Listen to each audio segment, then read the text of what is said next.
अष्टवसु जो देवताओं से भी श्रेष्ठ हैं, वो भ्रमण कर रहे थे।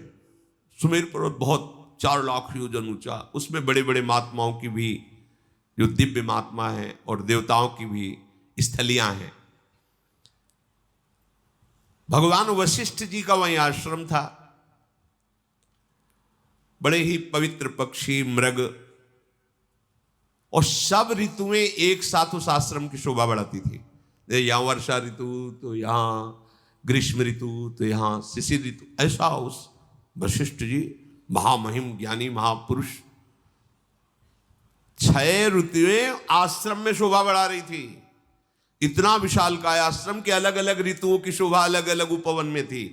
किसी बगीचे में वर्षा ऋतु की शोभा हो रही, किसी में बसंत ऋतु की, ऐसे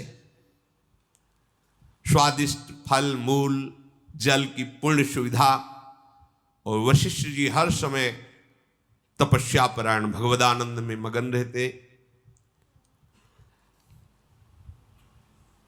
वशिष्ठ जी के आश्रम में एक सुरभि रहती थी, उससे एक सुंदर गौ का प्रादुर्भाव हुआ जिसे नंदिनी गाय, चमत्कार पूर्ण नंदिनी जी थी।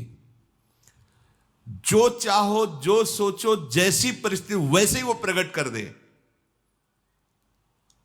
समस्त देव कामनाओं को भी पूर्ण करने की सामर्थ्य रखने वाली नंदिनी जी।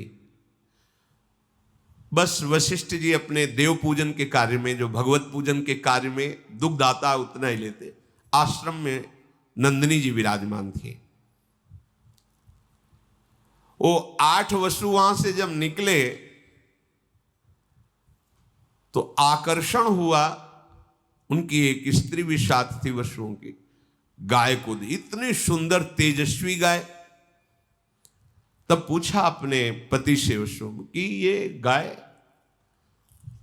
तो उनका ये दिव्य गाय है, जिसके पास होगी उसके शरीर में कभी बुढ़ापा नहीं आएगा, कोई रोग नहीं आ सकता केवल इसके रहने से, और जो कामनाएं करे वो सब पूर्ण हो जाती हैं।